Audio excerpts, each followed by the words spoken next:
Title card: CineManiax, a Howard Community College podcast. A film reel icon above the title, set against a purple film strip background. A man with a closely shaved head and a neatly trimmed gray beard wears a navy short-sleeved shirt patterned with pink flamingos and palm trees.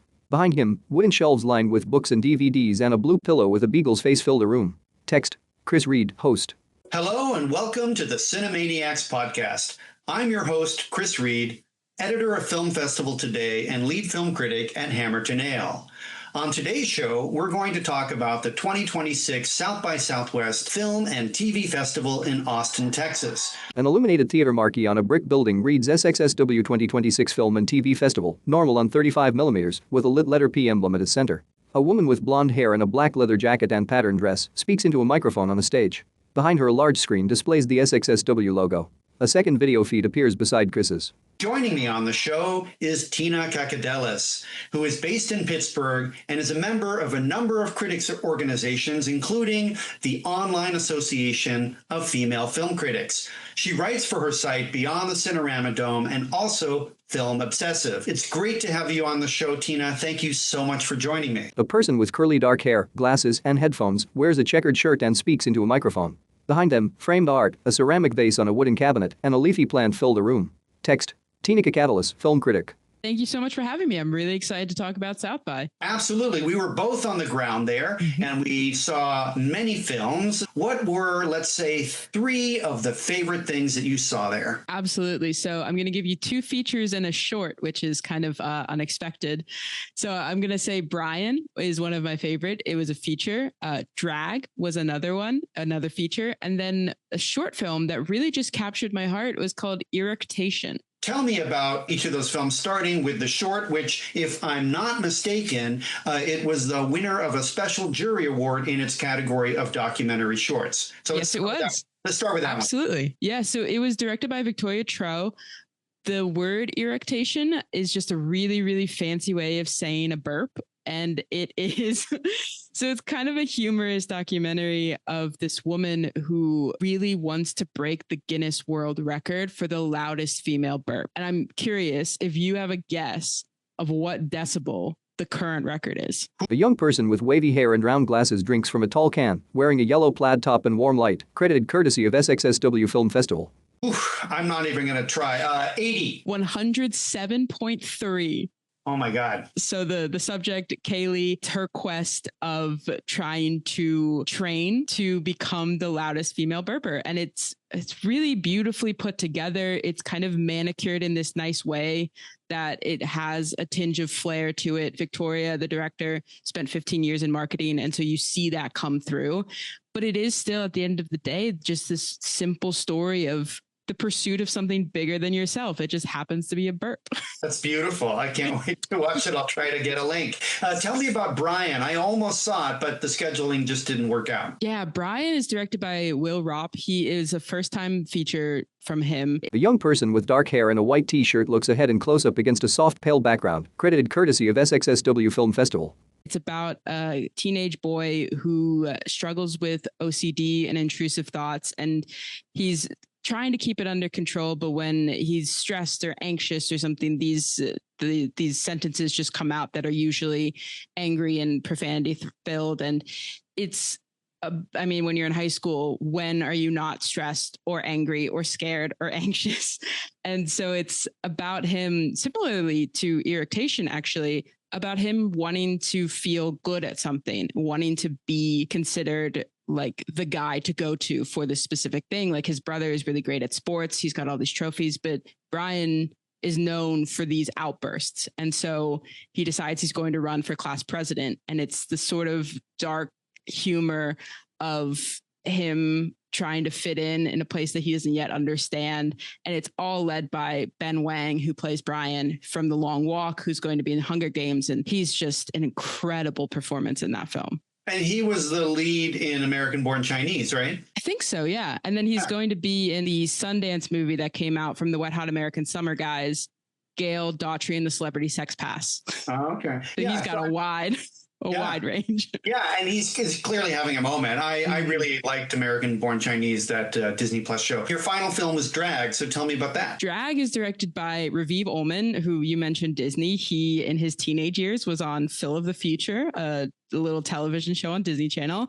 So directed by Raviv Ullman and Greg Yagelnitzer. It's kind of been the easiest movie, I feel like, to sell to friends and family since coming back, of these two sisters break into a house and one of them throws out her back 20 minutes before the guy who owns the house is going to come back. The person with dark wavy hair and a denim jacket and gray top lies on the floor beside a backpack and bags, viewed from above, credited courtesy of SXSW Film Festival. So she has to get dragged through the house trying to escape. It's really fun. It's John Stamos is in it. Lizzie Kaplan is one of the leads. Lucy DeVito. Yeah, Lucy DeVito, who's Danny DeVito's daughter, is the other sister. It's the two of them.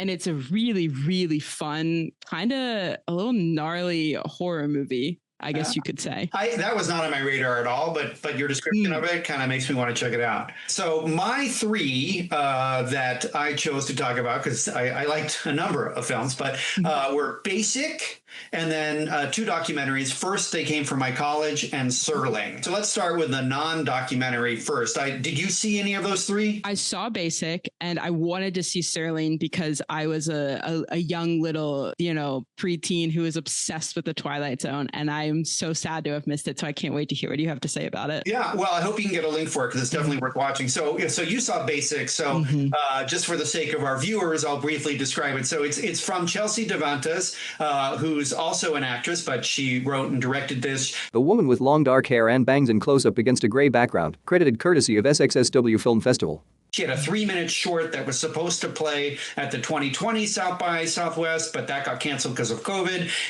And this is the feature-length version of that. The film stars Ashley Park and Leighton Meester, and Ashley Park plays a woman who thinks she's happily in love in her relationship, but then she starts never do this, right? Spending time on social media, stalking her boyfriend's ex, who's played by Leighton Meester, leads to all sorts of shenanigans. Ashley Park is so much fun on screen. A woman with slicked back blonde hair and glitter on her face wears a sequin top and a glittering necklace lit by pink and blue club lighting, credited courtesy of SXSW Film Festival. And I love how the relationship that she develops with her boyfriend's ex goes in some really unexpected directions. And there was so much great energy watching it at the premiere at South by. And I hope the film does well outside. It's a female-driven comedy that is just a delight to watch, and I loved it. Let's go now and have a downer moment. So the documentary First They Came For My College is directed by Patrick Bresnan, and it's about basically the destruction of the new College of Florida, though the people doing it don't see it as destruction. It's a state school, an honors school. Two people walk up steps toward a low school building with palm trees and an American flag, bicycles parked nearby under a bright sky, credited courtesy of SXSW Film Festival. And it's taken over by Ron DeSantis to change it from what it was, which was this progressive liberal arts institution, into something quite different. And we watch this transformation happen on screen. Interestingly, one of the main characters in the documentary is a woman that I went to grad school with years ago. Wow. Whose last name is also Reid, but spelled differently, R-E-I-D, Amy Reid. And so that was a surprise. I'd forgotten she was teaching there. It's an intense documentary that I recommend people watch because it speaks to a lot of the things happening in our moment. And then finally, Serling, which is directed by Jonah Tulis, and a film I hope you get to see. And as you mentioned, it does have a connection to The Twilight Zone because it is a documentary biopic about Rod Serling, the creator of The Twilight Zone and other things that I didn't know about afterwards. A black and white shot of a person in a suit seen from behind, silhouetted between two bright lights with smoke drifting around them, credited courtesy of SXSW Film Festival. But it follows his life, shows you his service in the military during World War II, and then something I already knew, which was how in the 50s he struggled to get social justice themes that he wanted in his scripts to make it to the small screen. He wanted to do a show on the murder of Emmett Till, and that got sort of so changed that it was no longer really about racism, and this pushed him to finally, really work hard to get his own show for 5 seasons, The Twilight Zone, and it follows him and his struggles because he worked so hard. The man was a workaholic, but he was also a father and a husband, and so it tracks all of that. And yeah, I really liked it, and I highly recommend it. So are there any films that from South by that you think have a chance of making a splash outside the fest this year? Did you hear any buzz, anything like that? I think Basic, if the marketing does well, I think Basic has the heart and the humor and the performances to really, really fill this gap of romantic comedies and just comedies in general that have this wide appeal that I feel like have been missing for a really long time. I think a lot of people think of Leighton Meester from Gossip Girl, and to see her in this performance is so fun. And I really believe that there's so much life in Basic that is, like I said, so wide appeal that I feel like it's not going to be in the Oscar conversation, but I do feel like maybe a Golden Globes for comedy because it's so strong and so tightly written. I suspect you're right, and I certainly hope you are. A rapid montage of scenes from a movie. They feature a blonde woman stabbing a person's foot, a man who struggles with someone else with the butt of a gun that fires into a floor, a blonde woman who runs frantically across a wooden bridge, and a bloodied man who runs after her through a forest near a lake. Afterwards, a violent struggle indoors between a man and a woman who chases the man. Two people crash down through a wooden ceiling, a woman runs outside a house, and a woman screams as she sits on a man's shoulders who is running indoors. A close-up of a fistfight between two men, a man smashes out of a house window, a man gets pulled into water by a rope pulled by a speedboat, and a red car speeds off and leaves a cloud of smoke as a man fires a shotgun at it. I think another film that might have life outside of South by is Over Your Dead Body. Ultra-violent, I wouldn't call it horror, but let's call it comedy thriller starring Jason Segel and Samara Weaving. That's a remake of a Norwegian film of the same title. That has comedy, it has a lot of violence. Another montage from a movie with text that reads, courtesy of Oak Partners. It shows a car that drives down a snowy, desolate road, past a sign that reads, Welcome to Normal Est. 1886, we like it here. A close-up of a police officer with a mustache who sits shotgun in a car. Next, he appears inside a hardware store and breaks apart a fight between two men. There's also Normal, starring Bob Odenkirk. Yes. Right, sort of leaning into his action phase after the Nobody films. I think those might sort of reach some kind of audience, but yeah, let's hope for Basic. A montage from a third movie with text that reads, courtesy of Neon. It features scenes set in a brightly lit clothing store. A woman with bright blue hair holds a long blade and breaks the viewing glass of a fashion boutique. Two women in matching gray uniforms stand and look shocked as a mannequin falls onto the sidewalk. A woman with bright pink hair and old hoop earrings looks up at a screen from inside a clothing retailer. A large screen on the wall displays a video of a blonde woman with glasses who drives a car. Finally, a woman in an orange shirt looks through clothing racks and shakes her head. I Love Boosters would also that is the one coming out of the festival that I feel like we're going to be talking about for the Oscars. I think it's got a runaway win already with costumes. I will be shocked. I would love to see the thing that is going to dethrone this because those costumes in that film are unlike anything I feel like I've seen in a while.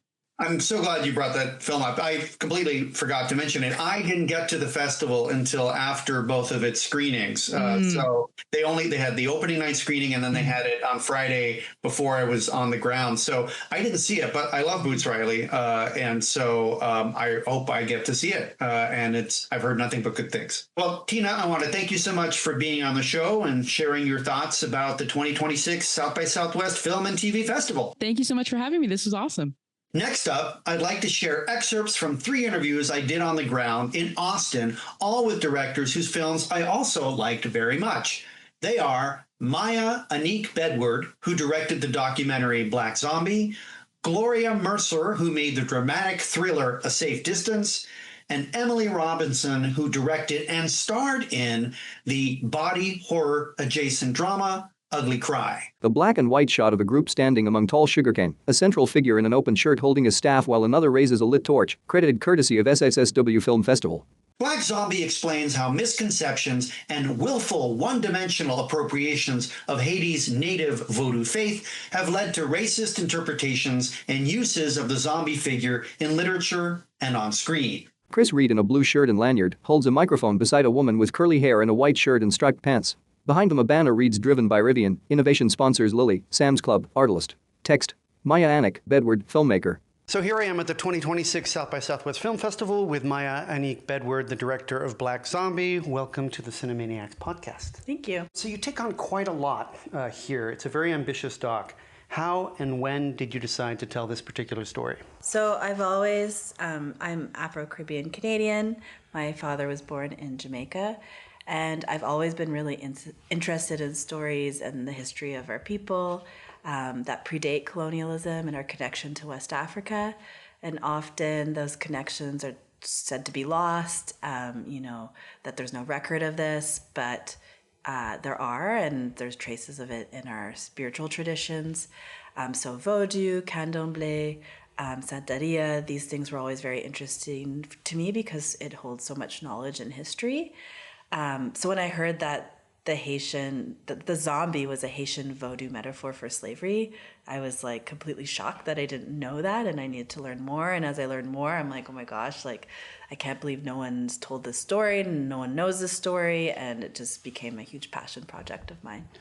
Excellent. Well, it definitely has quite a lot in it that holds the interest, and it's very informative. So how was your research on Haitian Vodou like? What was your research like? I mean, it's a huge topic. Sort of where did you start, and how did you find the people that you interviewed for the film about Haitian Vodou? I always knew I wanted to center the voices of Haitian Vodou practitioners. So I very much started from there. And I went to Haiti, and I worked with a Haitian crew there who introduced me to one of their friends, who's Gregory in the film, the voodoo priest in the film. And then I reached out to other people, practitioners who are also advocates for changing the representation of voodoo in the media. So that's how I found them. And then I knew key parts of the story were White Zombie, were Night of the Living Dead, were Serpent and the Rainbow, to understand the evolution of the zombie as a phenomena in pop culture. So I just knew that there were key people who could tell that story, and looked for those people, and critics of those stories as well, who could also be in the film. I remembered watching your film that I had seen The Serpent and the Rainbow when it first came out, and I remember not thinking that much of it, and now I feel validated. I know, it also was never supposed to be as bad as it was, but the studio made them make it gorier and messier and crazier. They just wanted it to be nuts, and I mean, no thought to what that would do to the representation of Haiti or Vodou. And certainly the clips you choose from it do the film no favors. No. Thank you so much for joining me on the CineManiax podcast. Thank you for having me. Two people walk along a forest path, one in a blood-stained white shirt and the other in a red plaid shirt, surrounded by dense green trees, credited courtesy of SXSW Film Festival. A Safe Distance has the great virtue of narrative unpredictability, which, coupled with fine performances from the two lead actresses, makes for a wholly engaging watch. Bethany Brown and Tandia Mercedes star as women who find friendship, sexual attraction, and possibly love in the unlikeliest of circumstances. Chris Reed in a blue shirt holds a microphone and notes beside a young woman with glasses and a black jacket. Behind him a banner reads "Driven by Rivian, Innovation Sponsors Lilly, Sam's Club, Artlist." Text: Gloria Mercer, filmmaker. Gloria Mercer, welcome to the CineManiax podcast. I'm here with you at the South by Southwest Film Festival in 2026 to talk about your film, Safe Distance. Thank you so much for having me. I'm really thrilled to be here. As somebody who's made plenty of films of his own, I always find it difficult, though I encourage the students at my university to collaborate, but the idea of giving up your baby to somebody else to cut has always struck me as a difficult process. So I can certainly understand why you'd want to edit your own film. I really enjoy editing. I will say, I would love to relinquish that control, and I hope I don't just seem like a control freak, because part of my editing, it was just the logistics of having an indie and having such a small team and wanting time in the edit. And sometimes, if you don't have a huge budget, you lose the resources to bring someone on for a really long time. And we didn't take too long to cut it, but so part of it was just having the freedom to play in the edit a little more. And I do come from a post background, so I like editing. It's not my first time doing it.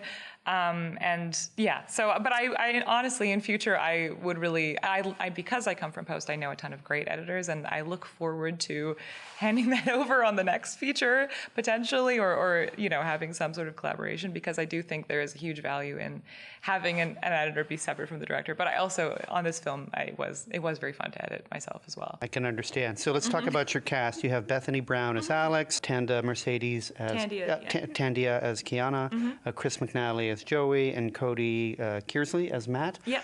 What was the casting process like? It was great. It was a really, so we Bethany, firstly, I'll say all of our cast are wonderful, like BC, like from Canada, locals. And so I just love that. I love putting as much of our like home talent on screen as I can, and they were great, and I'm so happy we have them.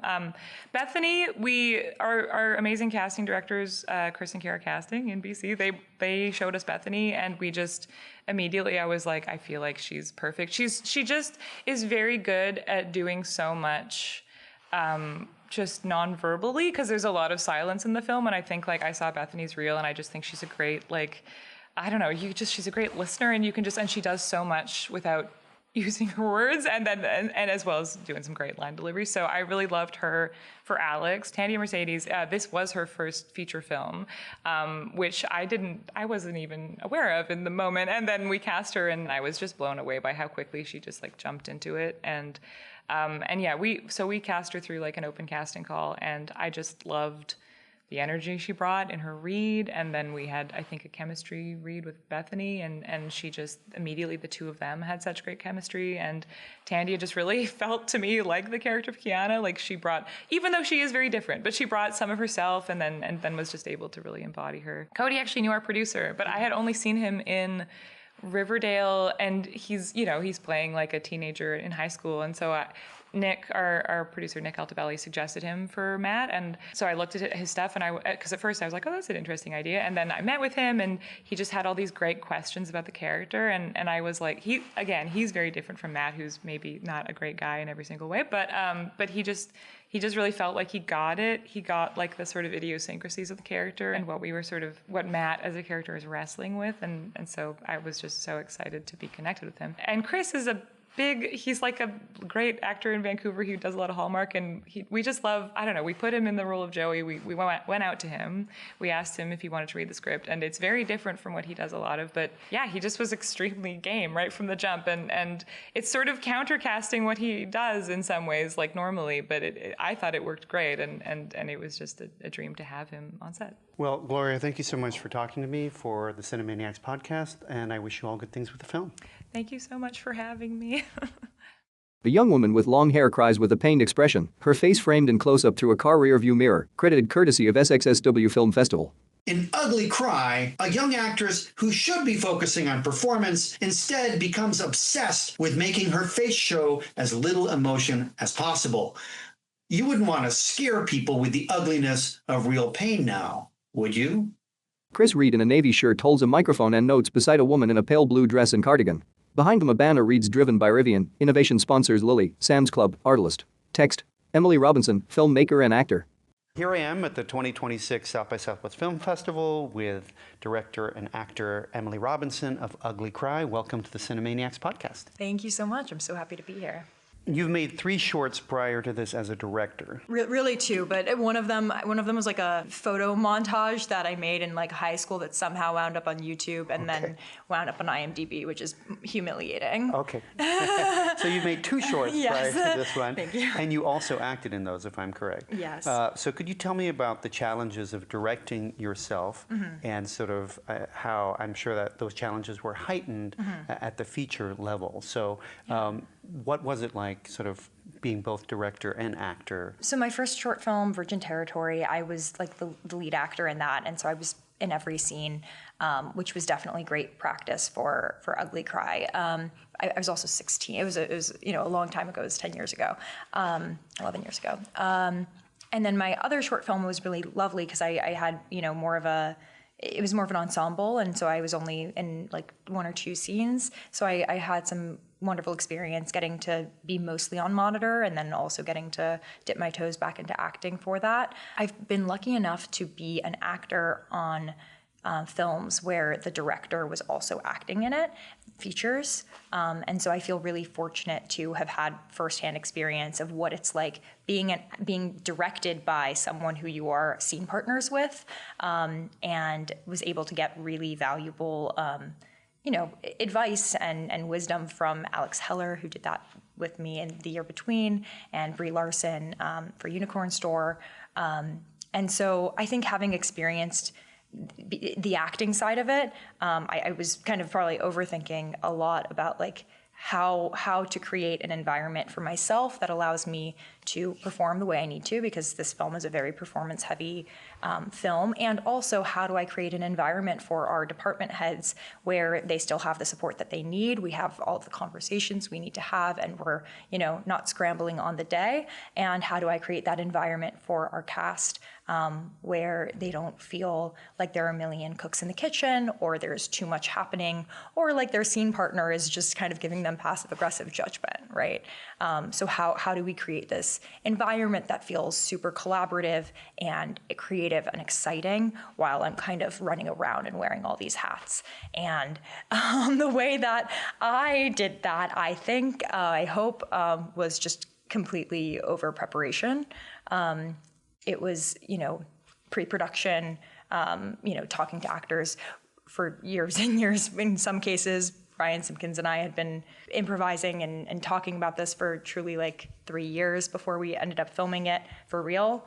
When we were actually in production, the night before, every day, I would, basically after we would wrap, a producer and I would meet and go through the scenes for the next day and kind of talk through all of the notes for department heads, for actors, and go through each of the beats of the scene.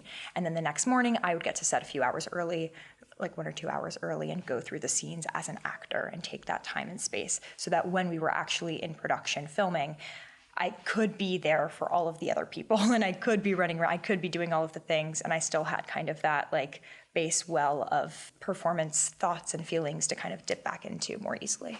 Well, I'm even more impressed now than I was before. It's a very ambitious work, and certainly everything that you took on makes it even more so. Well, thank you so much. I wish you all good things with the film. I really enjoyed watching it.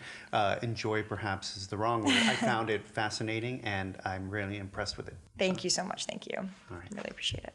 Black Zombie, A Safe Distance, and Ugly Cry are all definitely worth watching. You can read the full transcript of my interviews over at Hammer to Nail.